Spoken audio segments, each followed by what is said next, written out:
Well, welcome to the Red Room. Another amazing episode with another amazing guest. I'm your host, Shay Samuels. I'm happy to have you here with me today.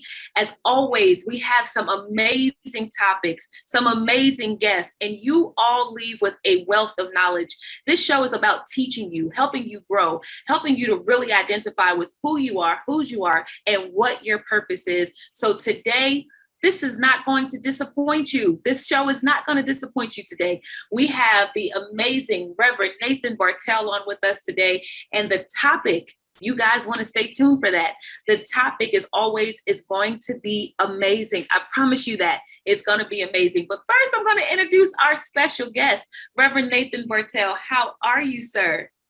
We're doing great today. Today is a wonderful day. Yes. God is good, and all the time he's good. Yes, I love that because, you know, it the little things like that, Reverend Nathan, the little things like that, life is so short.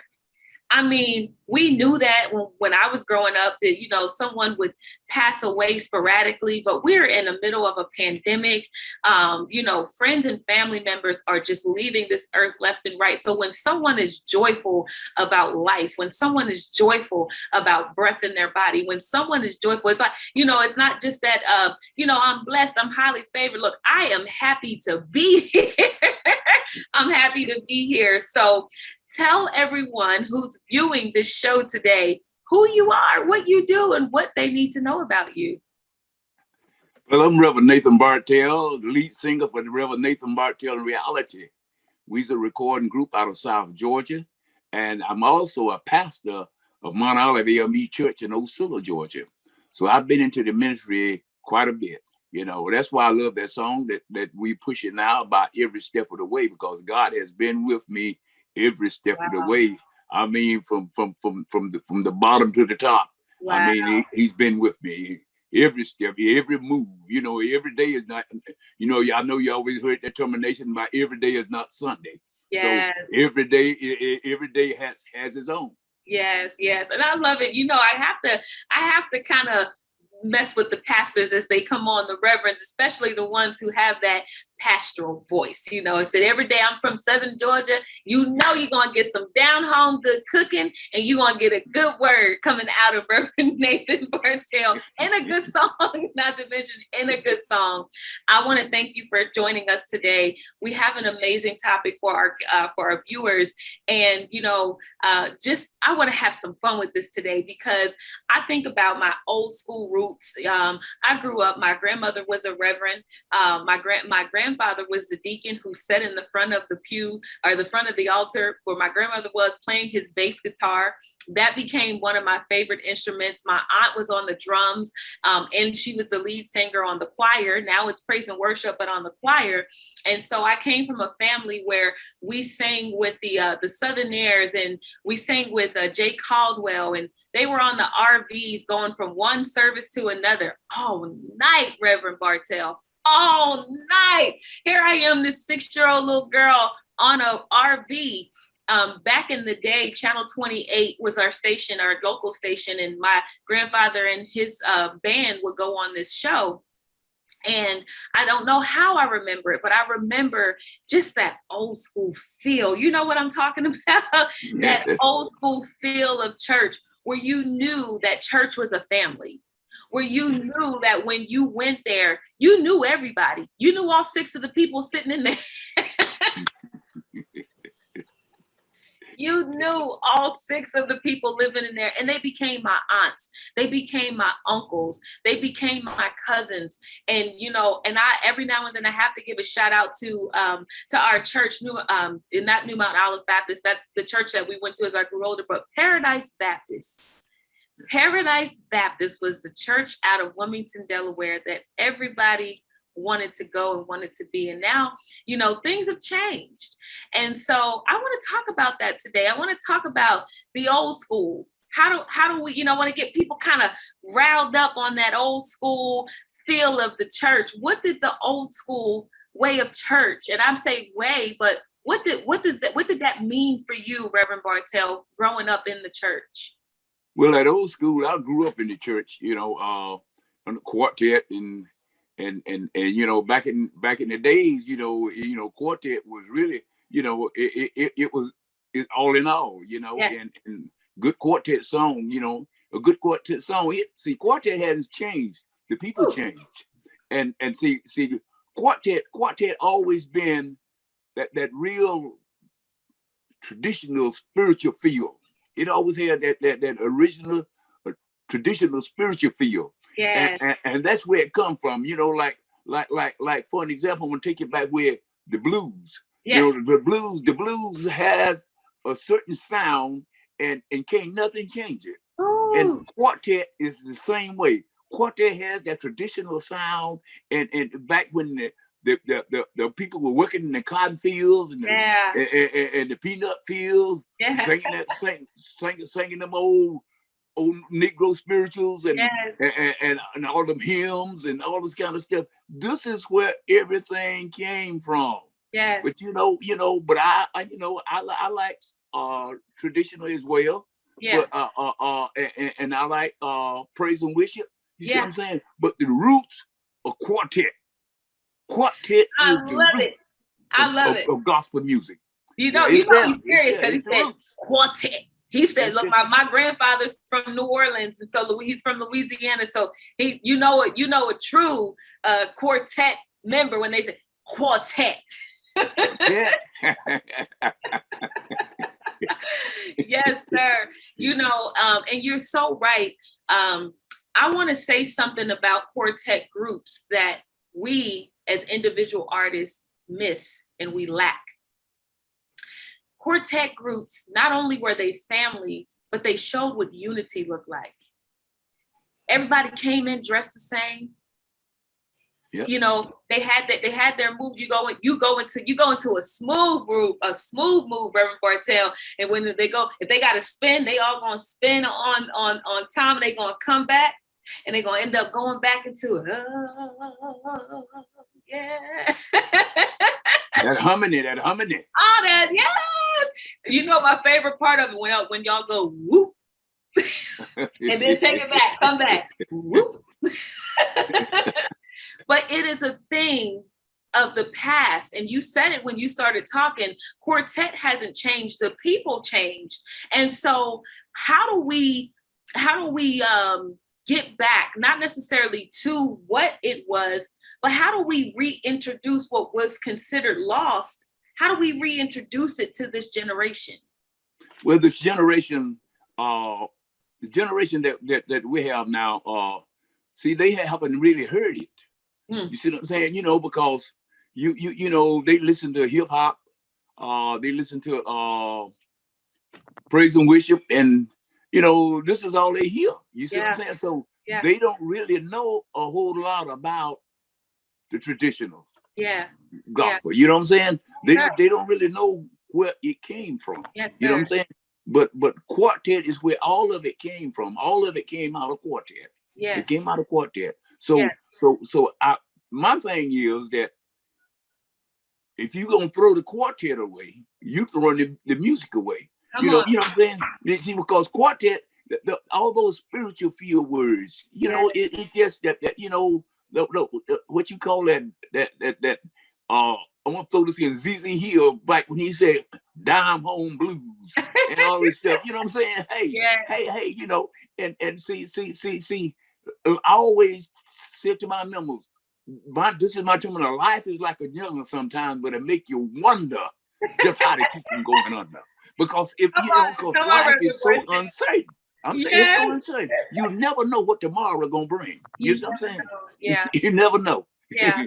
And I know when we put those songs on, like, for those of us who grew up with quartet music, and there's other music, and I love that you are addressing the blues, jazz, all of the past music that have been forgotten because we wanted to introduce what we call new music or new life to the world. But I think, like you said, everything, even in the spiritual, it has a root. And unless you can dig down to the root, you'll never know where it comes from. A lot of you are dealing with problems and challenges, even in the family, and you don't know where it comes from. You haven't gotten down to the root of it. And so in past episodes, we talked about music and how music can heal. Those are certain things that you can go back into, and you can Google, you can research on YouTube, quartet. You can just type in quartet. The reason I chose quartet for this topic was because I realized that's my root. Every now and then I get to singing a song or recording a song, Reverend Bartell, and I realize some of that just kind of rises up in me. But a lot of us now as artists, a lot of us now, even the people who are hearing, we've been introduced to what's new. We've been introduced. And sometimes I'm going to use the word numb, but sometimes we come numb to what's new. So we don't want to even think about what was. I know that we're not supposed to think of what was in the spirit and the spiritual realm. We're not supposed to look back, but sometimes you can do that just to identify the root. Can you talk to us a little bit about when you first realized that not only does quartet mean something, it matters, but when did you realize it can really be a life changer for people? Well, I learned this now. I hadn't always been a gospel singer. Okay. I sung R&B music for 27 years, and I all of my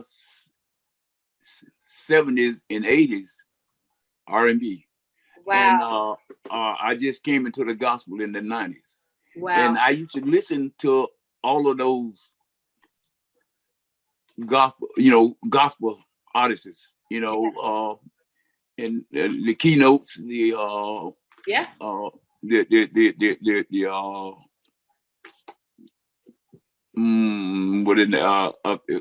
different groups, and I would just love if I would get that spiritual feel. Yeah. I would get that spiritual feel. Yeah. But I learned, God made a change in me. God made a change in me, and I thank God for it, because He made a change in me. Because it's a funny thing, when I first came out of the R&B field of music, I didn't know a whole gospel song. Wow. I didn't even know a whole gospel song, but God made that change in me. God came into my life, and He made a change, and He lifted me up, and He directed me in the way that He would have me to go. And I found out that when you say God work in mysterious ways, yes, I found out that He works in mysterious ways. I'm talking about ways that you never thought of, ways, the things that you thought He wouldn't have nothing to do with, He got His hands all over it. I mean, ways that you thought, things that you thought that He never dreamed of. Yeah, He got it in His palm, His hands. Yes, sir. God is just so awesome. Yes, sir. I found out He was an awesome God. I found out He was awesome. I'm gonna tell you this right here. I know time is running out, but when I was in R&B, I used to be on the stage thinking I could hear somebody turn the microphones off. I'm performing, turn the microphones off, all the sound will go dead. Wow. And then after a while, it'll come back on. So my musician would tell me, "Ain't nothing wrong with you, Nathan. You just drunk."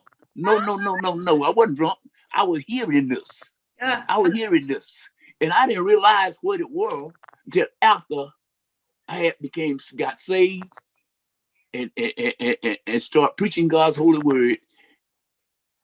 And and that's when God told me what it was. Wow. He told me He was the one doing that.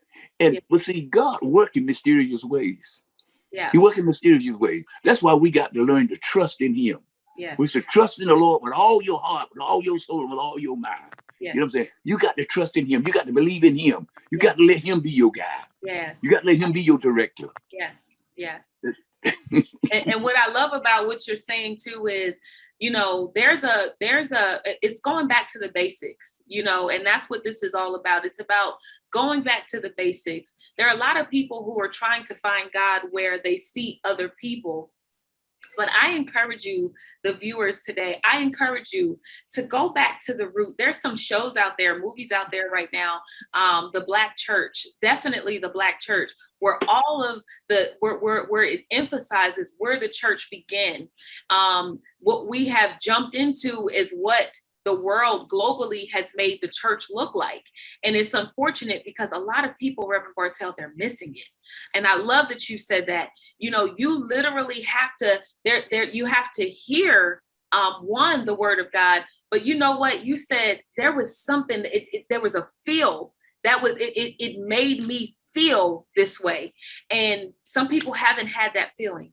Some people haven't had that touch. So I encourage you, you, the viewer, I encourage you today to go back to the root, because church is not all about going and just hearing praise and worship, clapping your hands or stomping your feet or just shouting. Church is not just about getting dressed and putting the perfect hat on or the perfect suit or the perfect dress. Church, well, first of all, First Corinthians talks about you being the church. So you are the church, but you are a part of the body, which makes you a member. So here's how important it is to you. Just like any workforce, you're going to have to learn your position. Yes. Go back to the roots. Go back to the roots. Before we go, Reverend Bartell, are there any words of encouragement? You've encouraged us a lot during this broadcast, but are there any words of encouragement that you have for someone who's jumped or tapped into what we consider the modern day church today, and what going back to what used to be that old school feel, that old school church, going back to that, studying it, loving on it, and living in it, what that can do for them? You got to learn to stay focused on God. You know, Jesus said, I stand at the door and knock. Whosoever hear my voice and open the door, I will come in. Mm-hmm. Now, this door that he's talking about is not a wooden door. Come on. With a knob on it. Come on. That's not the door he's talking about. He's talking about your heart. Woo. He's talking about the door of your heart. Open up your heart and let him in. This is what he's talking about. And if we would just do that, he will come in. Wow. He will come in. Wow. If you just open up your heart and let him in. Wow. You know what I'm saying? See, we so stout-hearted now, we think that we got everything going our way. Yeah. Everything is in our hand. Everything, you know, I can do what I want. I don't need this. I don't need that. But whatever you do, you need God. Yes. You need God. Like this pandemic. To get past this pandemic, we will not get past it without God. Yes. We not get past it without God. See, like I'm gonna say this all about all the people getting their vaccines. Some don't want to take a vaccine, all this kind of stuff. But remember, when you first start to school, it's mandatory that you take them vaccines and them shots before you kids can go to school. This is going to come to be mandatory, where you're going to have them vaccines in order to be able to live and survive, because you keep from Yeah. Funny thing. You see what I'm saying? So, you know, God is good. You just got to trust in God. It's all about God. Yes. He said, I'm the Lord thy God who brought you out of the land of Egypt, out of the house of bondage. He said, thou shalt have no other God before me. Wow. Wow. Well, listen, you guys have heard it here with Reverend Nathan Bartell. Look, I keep hearing time flies when you're having fun, but this was a great word of knowledge. This was a great inspiration for me. I've learned so much, even just talking to you, Reverend Bartell, and I believe that the viewers today, they have gotten what they needed. And if you have not, I promise you, it's because you haven't gone back to the root. Listen, this is another episode of The Red Room with your host, Shay Samuels, my special guest, Reverend Nathan Bartell. I want to thank you for coming on with us today. And thank you for blessing our viewers with your amazing, amazing, amazing testimony. I'm going to go ahead and close out and say we will see you all on the next episode of The Red Room. Bye-bye. Bye. God bless you. God bless you. God bless you. This is Paula G. Voice, Lady Wisdom with Own Your Own Power. At some point in time, we all may have been guilty of giving up our power. We've allowed the opinions of others to validate how we feel about ourselves. And in hindsight, it was not a good thing. We're so influenced by the perceived norms of society that we often cave to that trend. Sometimes the trend goes against what resides within us. We see things differently. We interpret things differently. We understand things differently. It reminds me of Noah in the Bible. Talk about owning your own power. Can you imagine how he must have felt day after day, week after week, month after month, year after year? He was a lone star. Now, it would have been understandable if he succumbed to the trend, the ridicule, if he had succumbed to everything around him telling him that what he was doing was crazy. Yet he had enough faith in his power and the higher power, and enough resolve within himself to press forward, stay focused, and maintain his power. Sometimes we have to stand alone in what it is that we believe in. Sometimes we have to go against the trend. Sometimes we see beyond the moment and discern a different outcome than what the majority may see. We have to stand in our own truth. Whatever or whomever you may deem to be a higher power will sometimes drop a nugget in your spirit, and that nugget may be a foreign concept to the majority. I think when certain common electronic devices were first introduced, they were a foreign concept. Some could not even have imagined utilizing such a thing, but look how we depend on those foreign concepts today. We each have the power to manifest those things that we desire in our lives. We all have dreams and hopes, things we have always wanted to do or accomplish. I'm a witness that it can be done. At times, it may seem unimaginable, but if you can visualize it, you can actualize it. I've had the vision of certain dreams that I desired to fulfill, and I took a day and simulated what it would be like to live in the manifestation of that dream.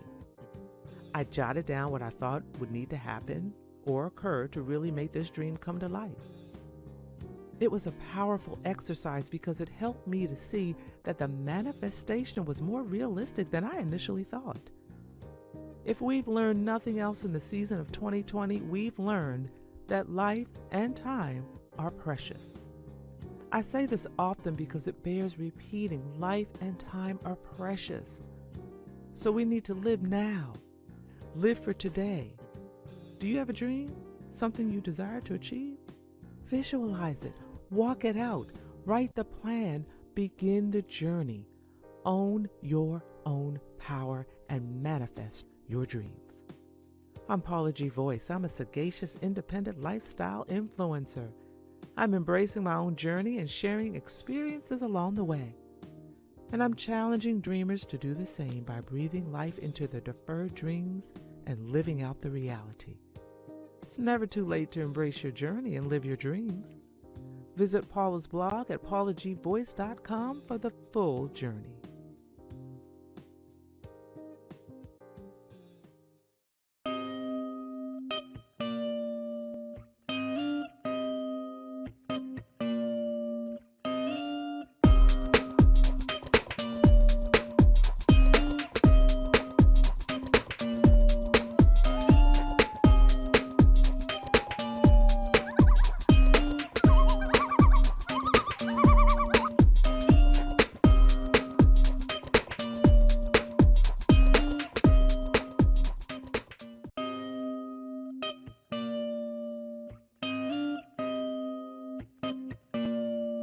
This is Paula G. Voice, aka Lady Wisdom, with Beyond the Moment. It's sometimes difficult to see beyond the moment when you're in the midst of a crisis. But sometimes the vision of being beyond the moment is the very thing that may be needed to get you through the moment. Our society is laced with so many overwhelming events.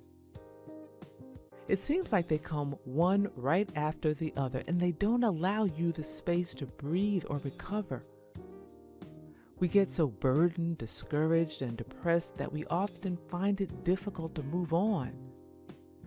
There's a Bible verse that mentions weeping may endure for the night, but joy comes in the morning.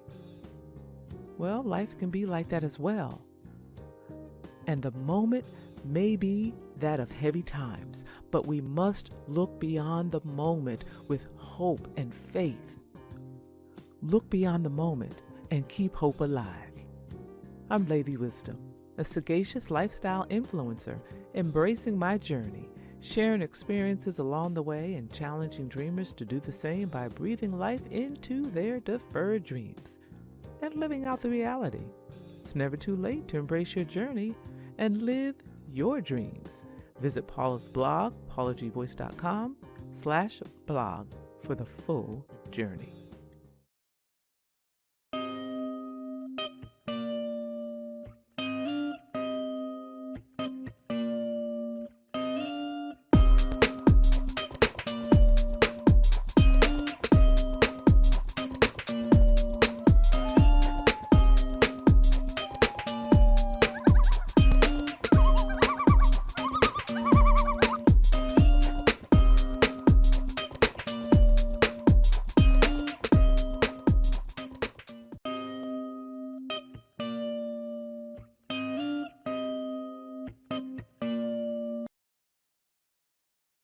This is Paula G. Voice, aka Lady Wisdom with Endurance. The unimaginable happens, and you have no idea how you'll make it through. Sometimes you feel as though you don't even want to bother. Yet we all have those moments at one point in time or another. There is life on the other side of that storm. Those moments when you must dig deep within and find the strength to endure. Rise from the ashes. There are those moments when you can't see beyond the moment. There are those moments when you don't want to hear. There's life on the other side of this, because your this is so traumatizing, you can't see it. How we choose to manage our circumstances is totally a ball that is in our court. We fall down, but we get up. We plunge to the deepest, darkest part of our being, but something inside of us longs to survive. We find ourselves fighting to rise out of the darkness. It's a slow journey, but we eventually see the light at the end of the tunnel. I always say that every day we wake up is an opportunity to set an example. It's an opportunity to change things. It's an opportunity to do better, to grow, and to heal. Someone made the analogy about eating an elephant one bite at a time. Now, literally, we're not in the habit of eating elephants. But when faced with inconvenient situations, impossible situations, we must take one step at a time, one day at a time. We all have endured some situations in our lives that has almost taken us to the point of no return. If we take our eyes off the moment and focus on where it is we desire to be, our goal, our destiny, we can take necessary steps to see our way through difficult times. Now, sometimes it may take therapy, prayer, meditation, and daily affirmations that help you make it through. Our lives are so full of difficult moments, but we must focus on the good times, the great events, the joys. As with any storm, tornado, hurricane that leaves destruction in its path, life goes on afterwards. Life may not ever be the same. Life may look different, but as long as we are living and breathing, we have life. Be encouraged and remember that each season of life that we come through makes us stronger. We have the opportunity to take what we have learned and help others through their difficult times. Give yourself credit. Be gentle with yourself. You can endure. You can overcome. I'm Paula G. Voice. I'm a sagacious, independent lifestyle influencer, embracing my own journey, sharing experiences along the way, challenging dreamers to embrace their journey and live their dreams. Visit Paula's blog at paulagvoice.com/blog.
life keep changing your direction.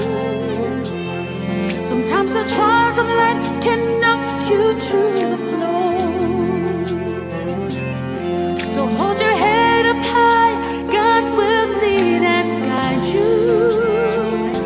He won't leave you, so please hold on and never give up, never give in. You're closer to the top.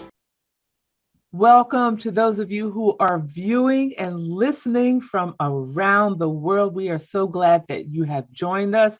This is My Journey with Paula G, where we are juggling this journey called life while walking in the gifts and talents that God has given us. And if this is your first time on the journey, welcome. We are so glad that you have joined us. And if you're returning on the journey, it is so good to have each and every one of you back. Because, you know, I always tell you all each and every week, time is precious. And we have really seen that in the last couple of years, just how precious time is.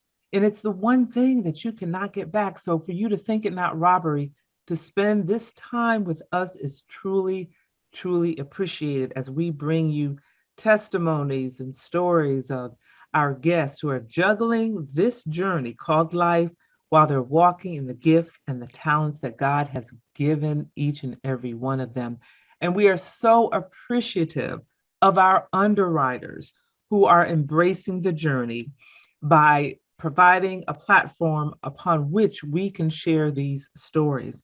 And underwriting is really a great opportunity for those who have a business product or service to gain exposure for their business product or service while supporting the journey. And if you're interested in being an underwriter for My Journey with Paula G, you can email us at jerryroycelive@gmail.com or paula@paulagvoice.com. Place underwriting opportunities in the subject line, and we can have a conversation about how you can become a part of this journey. So we thank you all so very, very much. Each and every week, as we are having these conversations with our guests, a lot of you are reaching out and sharing with us just how encouraged and blessed you are by a lot of these testimonies and these stories and just the inspiration that you find, because sometimes you see yourselves in some of our guests. And that's the whole point of the show, is to let you know whatever's going on in your life, it's going to happen, because we all are juggling this journey we call life, but we still have these gifts. We still have these talents that God has given each and every one of us. So, you know, it's a matter of navigating the two. And if I can do it, our guests can do it, you can do it as well. All right. Well, before we bring on a guest, I want to share a bit of Paula's perspective. And I have an excerpt here from my book, which can be found on my website, and it is entitled My Journey to Lady Wisdom After Midnight. You can find that on my website at paulagvoice.com. Also, make sure you connect with me across social media, Paula G. Voice. And here we go. Our journey and who we are today is a summary of all of our life experiences. Who we are today is the manifestation of those life experiences, be they positive, negative, or somewhere in between. The person you are today is the sum of your journey.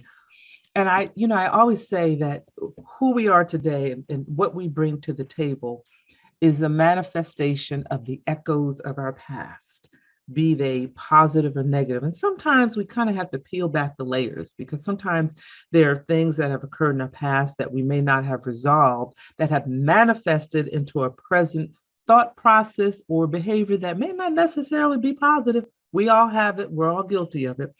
But, you know, in the process of growing, and each day that we wake up and each day that we're breathing and opening our eyes, we have new opportunities. We have new experiences that contribute to who we are and who we become. So just know that each of us are a sum of those experiences. Each of us are unique.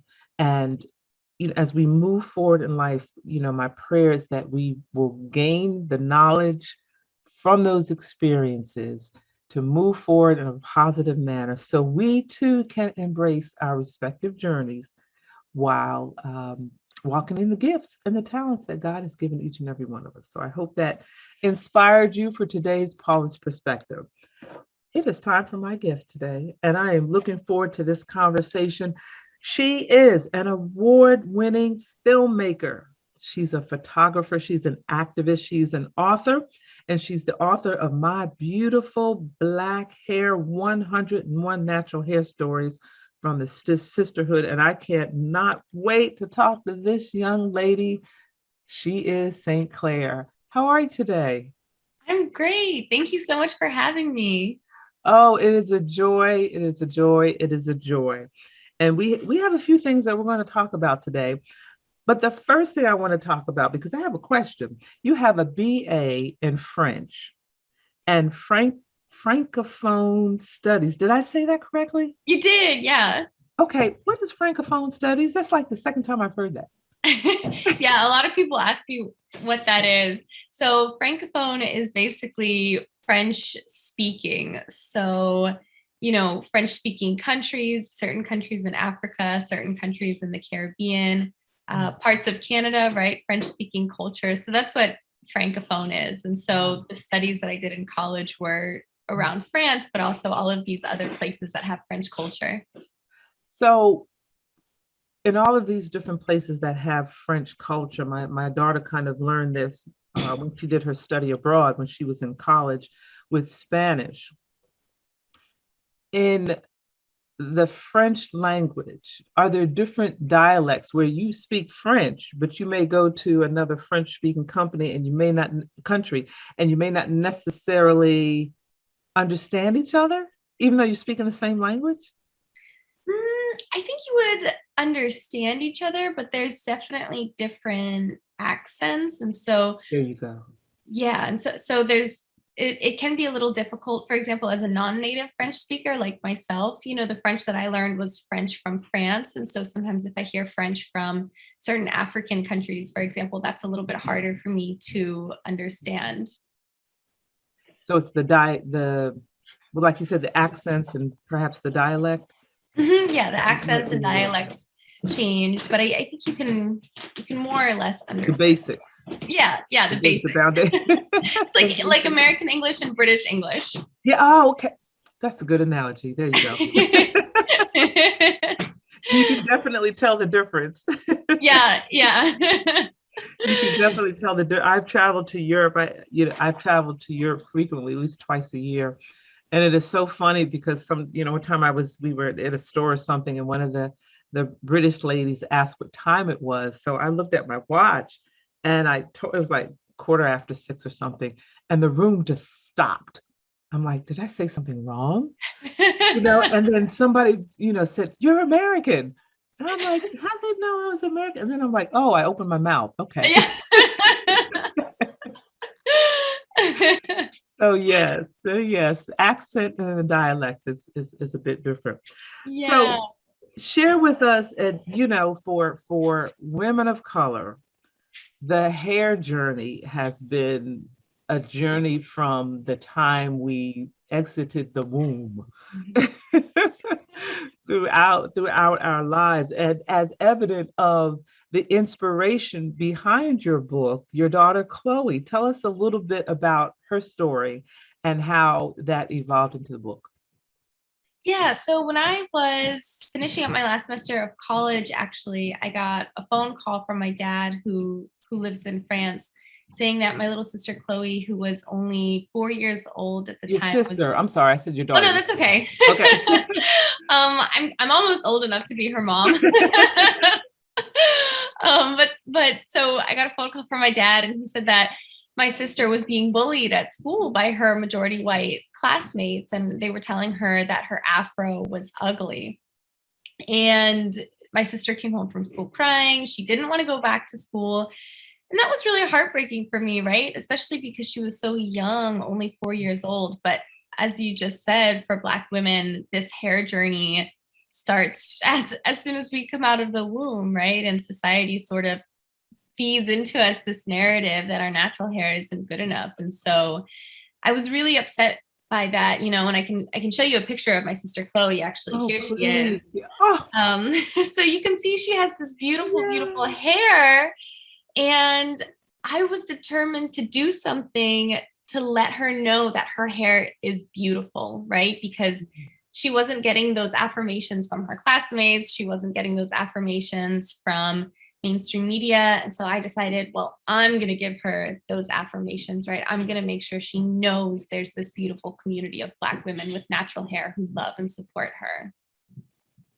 Oh, wow. That, and that is so huge. And as I'm listening to you, I'm reflecting on, my generation and the generations before me who didn't have that, and how all of that, the negativity about our hair, how it becomes a part of that journey. I was speaking about before, we are some of our experiences and how that kind of manifests on us. And, a lot of us struggle with self-esteem and how we looked and so forth because of the hair. So for you to be an advocate and to take on the charge of planting those positive seeds and letting her know how beautiful she is, with her hair just the way it is such a blessing. That is such a blessing. So how do we come up with 101 ways? Yeah. So when I started this project, I really did think it was just going to be something small for my sister. I thought I was going to interview and photograph a couple women with natural hair. But the more women I interviewed, the more I realized I actually really like doing this. Mhm. And I think that even though this project is for my sister, it's also for every Black woman and girl who's ever felt like she's not enough with her natural hair. And so I sort of kept on extending my little benchmarks, my goal points for how many women I wanted. So I remember thinking, all right, I'm going to get 50 women, right? That's a lot of women. And then I got to 50. And I remember thinking, actually, I'm having a lot of fun. I want to continue, because every Black woman's hair story, even though there's the shared experience, all of our hair stories are also unique, right? And every single woman who I interviewed added a new perspective. And so I just was sort of eating it up, and I wanted to hear all of these different perspectives and experiences and reasons why people went natural, and learning about how they personally found self-love. And so I ended up going with 100, and then sort of at the last minute there was one more woman who wanted to be a part of it, and so that's how it got to be 101. Wow. What would you say, just in general, the age range from the youngest to the most seasoned? What would you say the age range is for the women that you interviewed? So the youngest girl was 4 years old when I photographed her, so same age as my sister at the time. And the oldest woman was around in her 60s. So you really had generations, the perspective of different generations of Black women, and how the whole hair journey has manifested. Can you, what would you say, if there is such a thing, was perhaps a common thread from a 4-year-old to a 60-year-old, if there was one? What would you say was a common thread, or something that you heard more common amongst them all? Yeah, it's interesting how almost all of the women, if not all of the women I interview, went through some phase of hating their natural hair. And even the 4-year-old, I thought it was cute, but also sad. Even the 4-year-old that I interviewed, her advice to my sister Chloe, she said, Chloe, don't worry. I used to be like you once. I used to not like my hair too, right? But now I love my hair. So even by 4 years old, she had already gone through that experience of thinking that her natural hair wasn't good enough. And that's something that, the women of all ages, going up to women in their 60s, shared with me in the book, which I think is sad on the one hand, but then it's also really beautiful and powerful to see these testimonies of these women who have found self-love within themselves. And they've come to it in all different ways, but they're all there now, which is beautiful. Wow. And as you're sharing, it just speaks to the negative power, I'm going to say negative, of the narrative that we're fed really almost from coming out the womb. Mhm. To have a 4-year-old to say what they don't like about their natural hair. So in being an author, book being inspired by your sister, book being inspired by your sister Chloe, you became an author. Mhm. In that process, you also were able to use another gift and another talent you have in the form of photography. Share with us a bit about the journey of the photographs and what you felt behind the camera, and if there were any particular experiences as you were photographing these women, that any particular experiences that speak to you or spoke to you. Yeah, it's interesting that this was my first really time exploring photography. Actually, I'd done a little bit in the past, and my godfather is a photographer, so I'd borrowed his camera sometime, but this was, the first, I guess, professional photography project that I did. And so I learned a lot along the way. And I think one of the coolest experiences for me being behind the lens was actually zooming in on everyone's eyes, because I always do manual focus on my camera. And so I want to make sure that everyone's eyes are in focus. And so basically I take the camera and I zoom in just so I get to their eyes, and then I adjust based on there. And there's something about seeing people's eyes very up close like that just makes you feel really connected. And you know how they say eyes are the portal to the soul? And I really felt that when I was photographing women. And it was this really beautiful experience of being able to see everyone who I photographed, regardless of, these traditional beauty standards or whatever. I really felt like all of that went out the window for me when I was doing this photography, because every single woman who I photographed, when I looked at her through this lens, I was like, she's beautiful. And I had that experience for every single woman.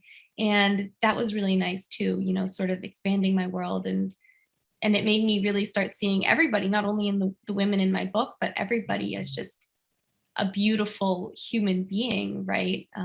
All of our physical features are unique and and beautiful. I don't know what other word to use. What Yeah. an experience. What a powerful experience. As just your journey alone in putting this book together and what you came away with yourself is just powerful. So we have this wonderful book, and it's the My Beautiful Black Hair, 101 Natural Hair Stories from the Sisterhood. And then also there was a documentary, Documented. Tell us a little bit about that. Yeah, so I actually made that documentary called Documented during my last semester of college. It was the fall of 2017, and President Trump had just attempted to rescind the DACA program. And for those who don't know, DACA is a program that protects undocumented youth, so immigrants who came here as children but don't have any papers. DACA was a program that protected them from deportation and allowed them to have work permits, right, and other benefits. And so that was a really life-changing program for a lot of people. And when Trump attempted to rescind the program, there was a lot of fear and uncertainty about what was going to happen, and if these immigrants, many of whom only know the United States as their home, if they would be able to stay. And so that's when I decided, because I was taking this documentary filmmaking class, we had to do a final project. And I said, hey, I think I'm going to do a project on the DACA program, right? And so I interviewed nine DACA recipients from all different countries, Trinidad and Tobago, Zambia, Argentina, El Salvador, a couple other countries, and asked them just to share with me about their experiences and sort of what they were feeling in the moment. Yeah. And I as I'm listening to you, it's causing me to reflect on my years as an educator. And having those experiences with those students who, you become really close to your students, and seeing the fear in them not being able to concentrate in the classroom for fear of, someone coming into the classroom, or when they get home, would a family member be gone? And when you really have that up close and personal experience, it really drives it home, in regard to, like you said, these young people, this is all they know. And, for that to be compromised, it's heartbreaking to see, them, in that situation. So thank you for bringing that to the forefront. Share with the audience how they can stay connected with you, your website, social media. Yeah, so people can connect with me on Instagram, either at my name, St. Clair Dietrich Jules, or I also have an Instagram for Black hair specifically. That's My Beautiful Black Hair, just all one word. And then you can also find my book on my website, which is www.stclairdietrichjules.com, or www.mybeautifulblackhair.com. Again, all one word. And for Black History Month, actually, also my book is available at Target across the country. So you can also check it out there as well. Excellent, excellent. Thank you so much. And thank you for taking the charge for your sister and being an advocate, not only for her, but for so many, and providing a book from which women of color can draw encouragement, can draw strength, and for many, perhaps help them to how can I put it? Build their self-esteem, to plant the seeds of positive self-esteem, if you will. So thank you so much for joining us, and just blessings to you as well. And ladies and gentlemen, we've come to the end of our show. We've come to the end of this particular journey. We thank each and every one of you so much for tuning in or listening. We thank our underwriters for your support of My Journey with Paula G, embracing this journey and giving us the opportunity to provide this platform as well. You can connect with me on social media, Paula G Voice, website, paulagvoice.com, email paula@paulagvoice.com, or jerryvoicelive@gmail.com. We thank you all so much for joining us. And remember that the greatest conversation you will ever have is the one that takes place in between your ears. What are you speaking to yourself? Is God a part of that conversation? And are you listening to his still small voice? Until next time, embrace the journey. This is Paula G Voice, aka Lady Wisdom, with Everything Does Not Deserve a Comment. Now I'm preaching to myself on this one too. Everything, every interaction does not deserve a comment. Sometimes we just have to walk away, refrain from comment, posting, hitting send, leaving a fiery voicemail, etc. Sometimes we just have to let it be and not give energy to what would otherwise be labeled as foolishness. You remember when your little brother or sister, your child, grandchild, niece, or nephew had a temper tantrum because they didn't get what they wanted? Sometimes we just had to leave them there kicking and screaming on the floor until they wore themselves out and took an involuntary nap. Now, I'm not talking about those falling out in the middle of the grocery store tantrums. Some of us remember being scooped up and taken into the restroom for an attitude adjustment session with mama. Sometimes when we are dealing with out of control or offensive people, we have to realize that their behavior may not be worthy of any kind of response. Discern when to respond and when to walk away, figuratively and literally. I'm Lady Wisdom, a sagacious lifestyle influencer embracing my journey, sharing experiences along the way, challenging dreamers to do the same by breathing life into their deferred dreams and living out their reality. It's never too late to embrace your journey and live your dreams. Visit Paula's blog at paulagvoice.com/blog for the full journey.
This is Paula G. Voice, aka Lady Wisdom, with It's All There.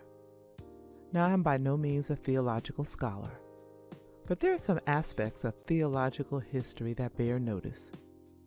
Countries that seem to perpetually be at war no matter how much other countries attempt to intervene and bring peace.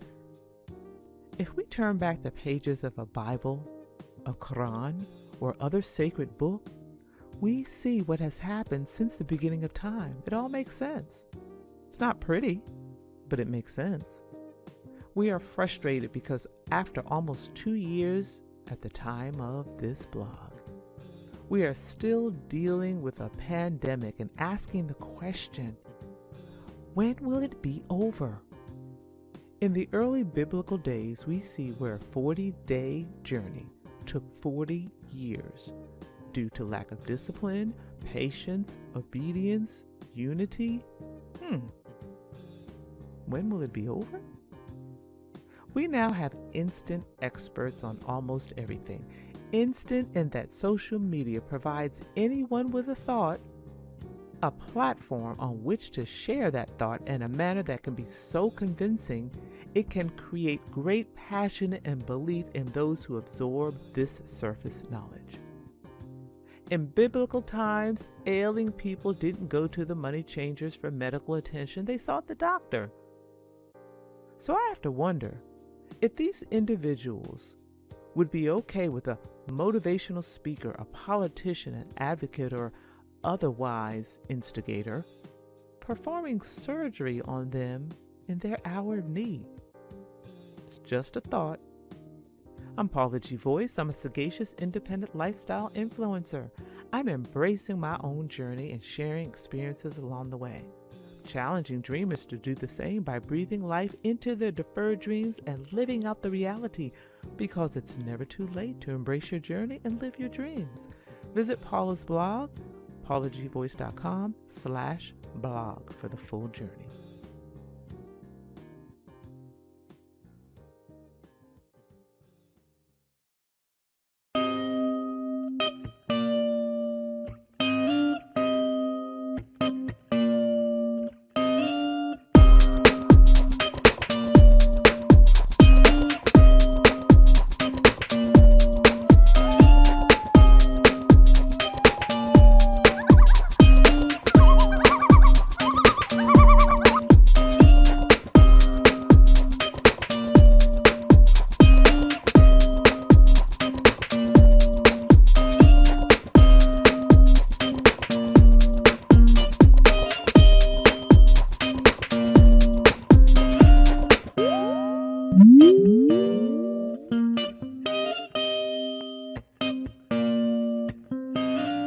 Music.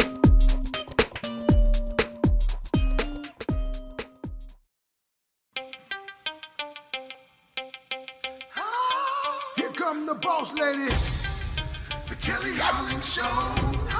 Watch out, let's go.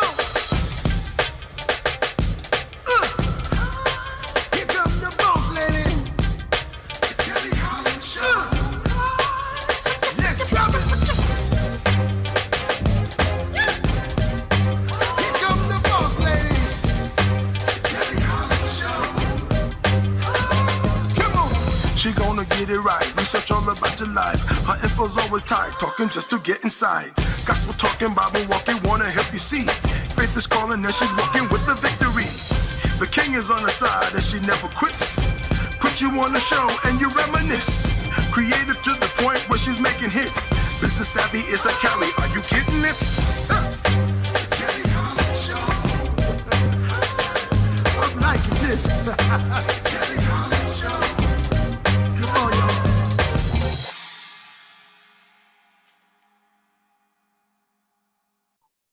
Thank you so much for joining us today and welcome to the Kelly Holland Show. I'm so excited to have this newly opportunity given unto me, and I'm so even more excited to share all the lovely guests that come onto this platform. Today we have Mr. Jason Davis with us. Hello, sir. How are you doing, Kelly? I am well, and yourself? I am doing excellent. It's a wonderful day. Excited to be here. Glad to have you. I know you as the king of the Clubhouse app, but others should also know that you run the Jericho Force Enterprises. Give us some background on Jericho Force Enterprises and a little bit about yourself.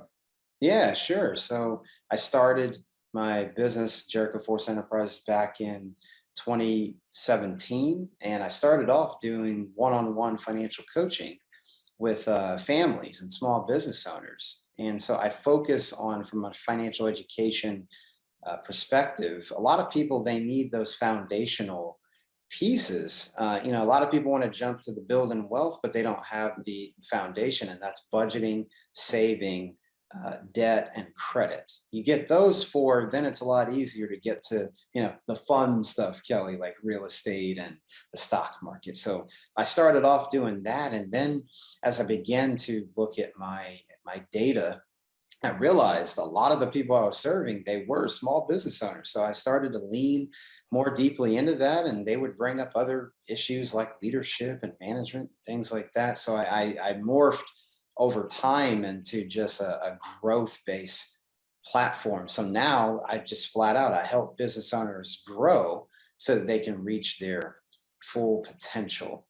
So that's a little bit about what I do on the Jericho Force side. I speak, I coach, I train, I do a leadership experience, and I assess behavior using the DISC personality assessment. And then just a little bit about me, married to my lovely wife of 5 years as of this past March. So excited to be, I always tell her we're in 5 dot now, 5 and counting. I know the folks that if you're watching this, you're going to say, those kids are just young. Well, hey, we're celebrating every step of the way. We met in college at Georgia Tech. So it's definitely possible to find your sweetheart in college. So very excited to be husband to my wife. No kids yet. We are in that season. But I just have a passion for people, passion for faith, and just helping folks. And so that's just a little bit more about me and what I do in my business. Thank you so much for that quick bio. And it was impressive to know that you guys met in college and then still got married. That wink, wink to people. There was priorities there. There was, absolutely. I definitely understand that path. I too teach financial literacy. My main audience is youth and young adults. Of course, that's not a curriculum within their education, at least not in the public schools that I attended.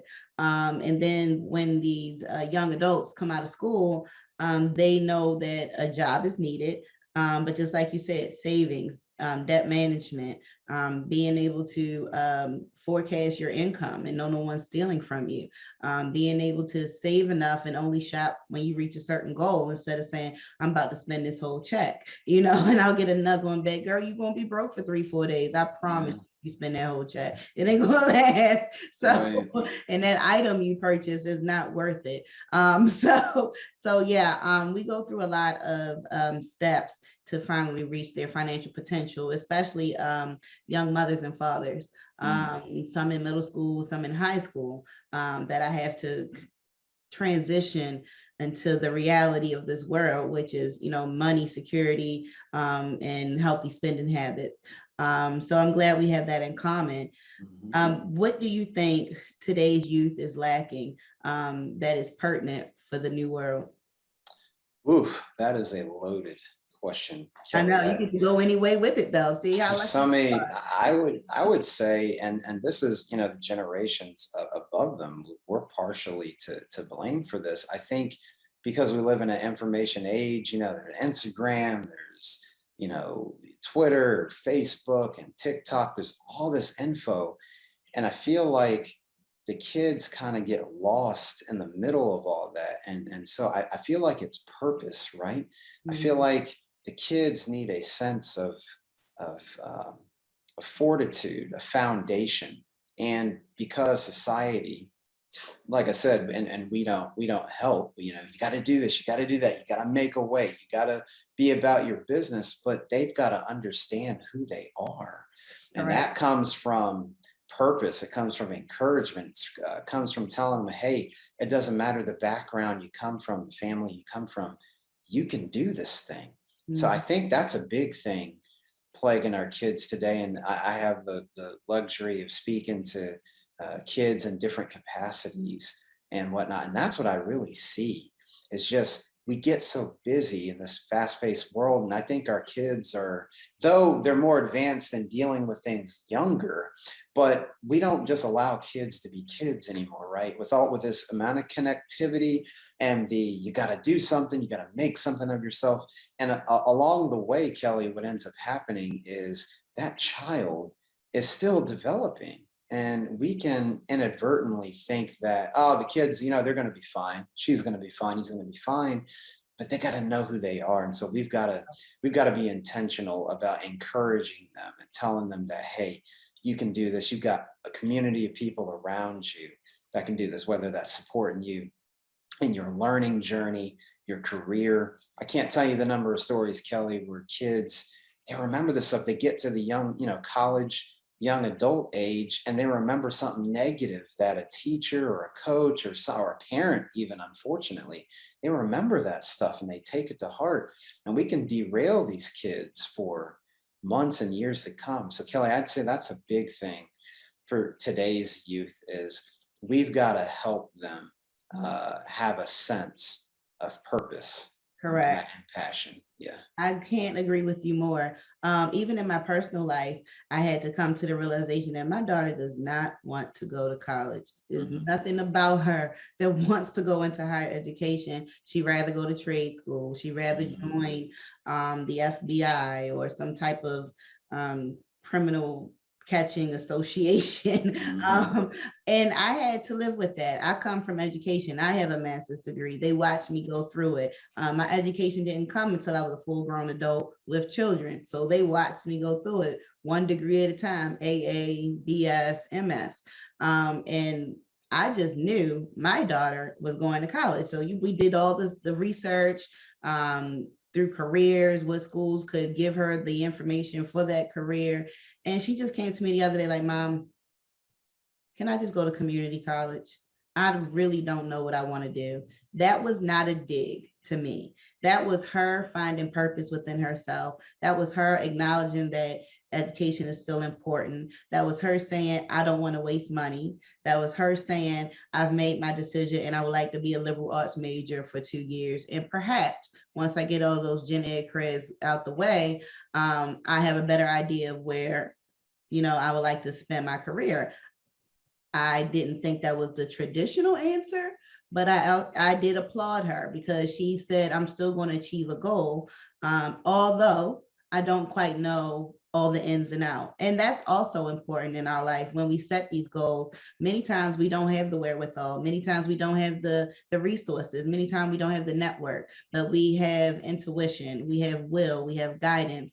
And if you're spiritual like me, you have the Lord on your side. And so within that prayer life, it's much easier for the things to come to you as long as you ask God for it. Father, please help me break into this area of business. Lord, give me the network that I need to move forward. Help me reach the resources that are important to get to the levels that you want me to reach. And at the same time, I still have no idea. So we're going on faith, right?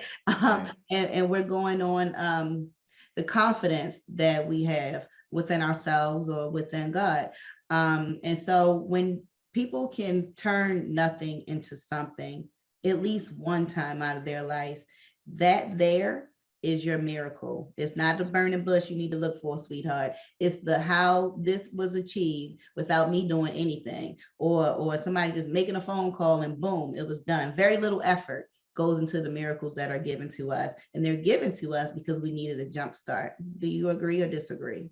Ooh, listen, Kelly, if you had a church and we're preaching, I would be right there. And the Lord said, and the Lord said, grab your neighbor, I feel a shout coming on. Yeah, listen, if you were preaching, I would be there. I can't agree more, Kelly, and I love the transparency that you shared with your daughter, and that is a prime example of mother and daughter having a open enough relationship as mother and daughter to come together and have a tough conversation about just the reality of things and where she's at and what she's trying to do. So I just want to commend you for having that conversation. And I believe with the support you're giving her and with her giving that confidence, that's part of her foundation. She's seen her mother, she's seen the path that you've walked. And then now she's, it was said to me years ago, everybody, the family, it's all one tree, but everybody has their own root, their own offshoot. They'll always be part of the tree. She'll always be part of your tree. So I love that interaction there. And it's those kinds of conversations I wish that every kid, every mother, daughter, every father, son, every father, daughter, every mother and son can have. Hey, mom, dad, this is what I believe that I can do, and I'd like to do this. And I feel like kids, even in those formative years, even going into college, there's always, I feel like they're walking around with these invisible signs of, mom or dad, do you approve? Is this okay? And so in that moment, you I want to be something. Or I want to be something. Yeah. So I absolutely agree. Kelly, you get me excited. I'm gonna tell you. I'm excited. I'll tell you that much. All day, honey, all day. We can do this. And I would love to come on to your show when it's up and running, so we can continue on with the conversation. In my experience, especially in the Black community, we're taught when you're 18, you're moving out, you're on your own, you're an adult. I used to subscribe to that methodology, and now I don't. I now see that it's too much of a struggle to have these financial burdens fresh out of school. And I believe in my household and for whomever I'm coaching at the time, that it's not important to get them out the house soon as they turn 18. It's important to make sure they are world ready, that they have the life skills. And that may require more time, maturity, that may require more of an adult relationship now that your child is growner and now that they have this older age, you can start to feed into them more of these adult situations and advice.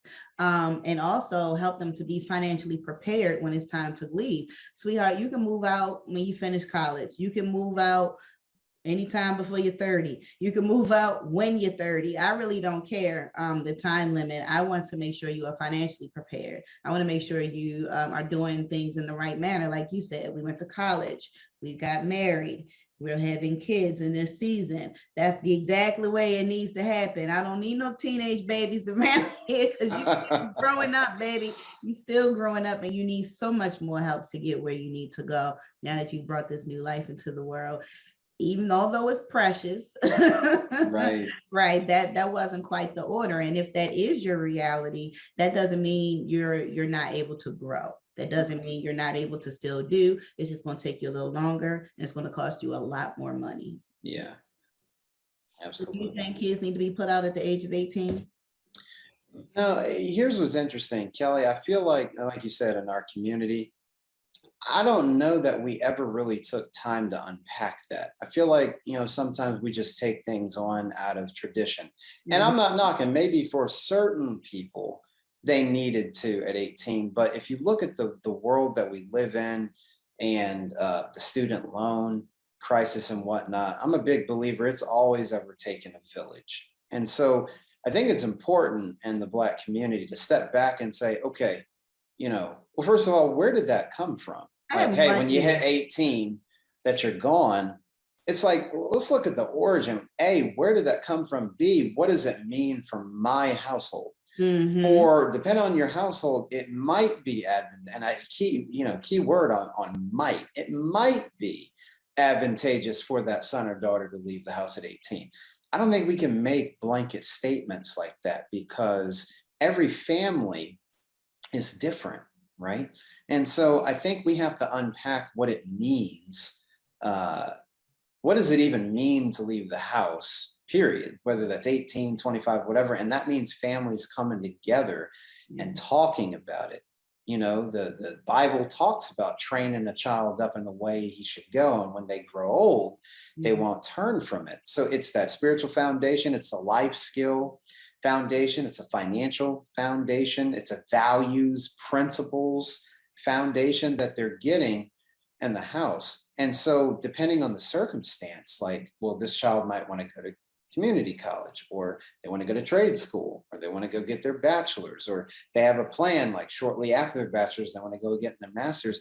I think parents have to talk openly with their kids about it. It's okay to set goals. It's okay to change goals. It's okay to not initially know what you want to do. There are resources, and in talking things out, we can handle it together.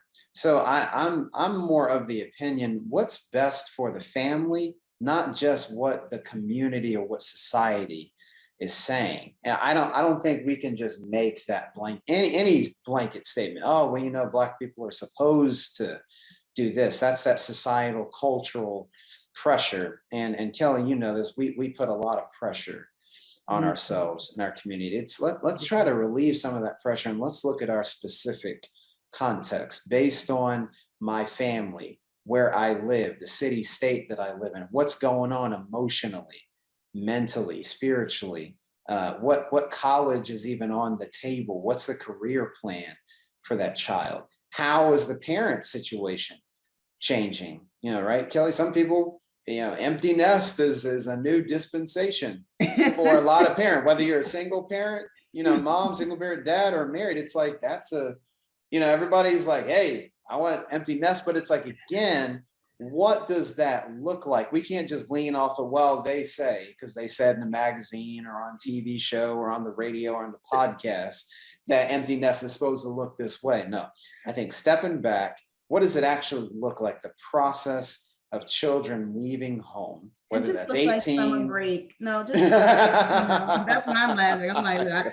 mine left yesterday. Right. But they're coming back. Yeah. That permanent push, though, that could be detrimental to some. It really can. Tell us more, and let's switch subjects a little bit about Jericho Force Enterprises. Yeah, absolutely. Well, I talked about earlier that I help business owners grow so that they reach their full potential. What does that mean? Exactly. Well, we take an approach that's three parts. We look at business growth, personal growth, and spiritual growth.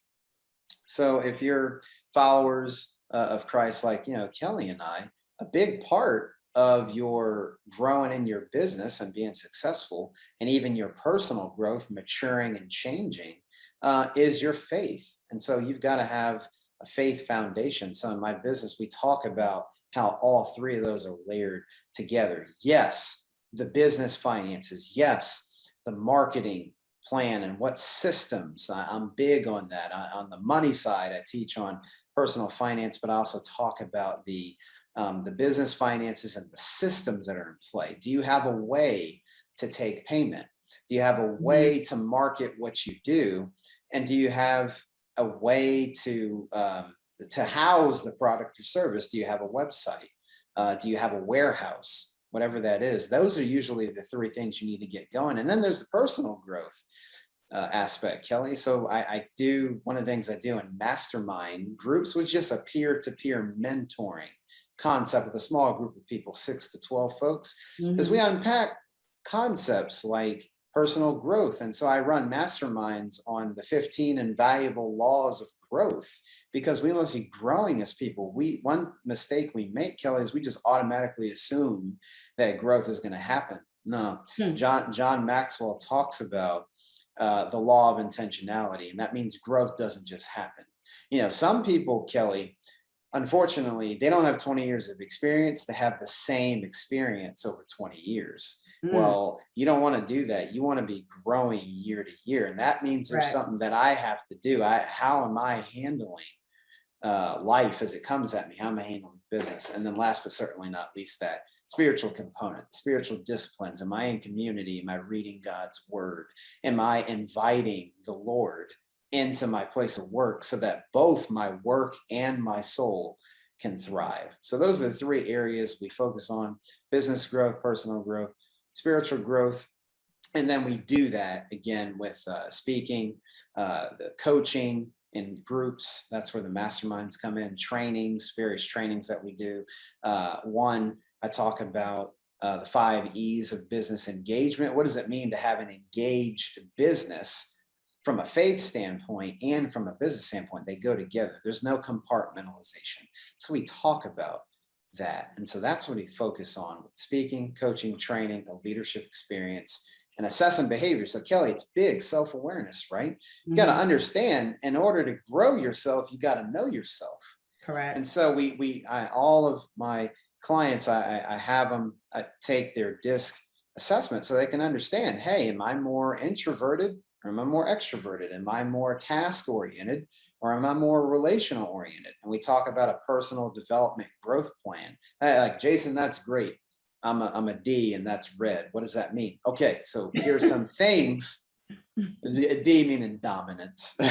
So here as a result of your assessment, here's what we can do. Here's how it'll help you grow personally, and here's how it impacts your business and the people around you. So that's what we touch on, Kelly. And even my book that I just launched back in March, Fortify Being Rooted in God's Plan for Work and Business. That's another resource that I help my business owners go through. Is like, hey, we got to integrate our faith into the work that we do. And here's some practical ways to do so with our values, with our leadership, with our finances, with our growth, with teamwork. I unpack 10 areas of work. So that's a little bit more about Jericho Force Enterprises. You're getting me going today, Kelly. You know, I love it. I love it. I love it. And I like the business model that you set up. Quick question. What is your majority demographic? Absolutely. So Christian business owners that want to live out their faith and the work that they do. And Kelly, just being transparent, that was new for me. Before I wrote the book, I was being obedient. Look, pandemic, we were sheltered in place. A lot of people were doing things, now all of us, we were eating some good food. We were hitting Uber Eats and DoorDash and all that. Well, while I was doing that too, God called me to write a book. And so I went to a conference about 60 days before everybody was really sheltered in place. And I was at a men's conference and God really spoke to me and said, Jason, this is what I want you to write concerning the business community and how to inject your faith into it. So it was a little bit of a pivot because in 2017 I was just doing Voice, one-on-one aka Lady Wisdom with Invisible Wounds. Saving debt, credit. But when I God recently tells you heard move, a look, reference to he says invisible move. wounds. So with the writing And I of the recall a book and former then the school other programs administrator that I've reminding added, he's really teachers calling me that to, hey, if students you're come a through the Christian doors business owner daily or a with kingdom an business owner invisible or a suitcase full faith-driven of baggage. entrepreneur, that's who I'm serving. Don't we all have some invisible That's wounds beautiful. or that invisible I like suitcase you, with Jason. varying degrees I of like you baggage? too, Kelly. Often we I love to subconsciously be around reveal like-minded people. what I is in love that to hear invisible suitcase. their servant leadership. We do so I through our love to behavior hear the way or you lack give back, thereof. and the good Lord has provided At the you an time of income this from it, reflection, the country for is you and your reflecting on family. the end of a And that's really 20-year that's war. something out of nothing that I speak And of all the time. 9/11, Over my 20 Tupac, years the later. Rose from Concrete. There's so many like of how us did that grow, coexisting right? with those So, invisible wounds. right. And so Invisible wounds and from the just God's faith battlefield. overall, right? Invisible wounds from So relationships with our destroyed affirmations, because with our of tragedies intentions, in combat. um, Invisible things wounds from the definitely do divorce work rate out. because of the There is many nothing challenges that of anybody wartime. has thought about long enough The invisible that has wounds not of how come the to, effects of whether the it been something withdrawal have negative left or many positive. military It and seems like we civilians who were become in some way our thoughts, connected to and this we longest execute war in one way or history for this another. country. Would you be able to share When with all the these audience, and I'm events sure you unfold, are,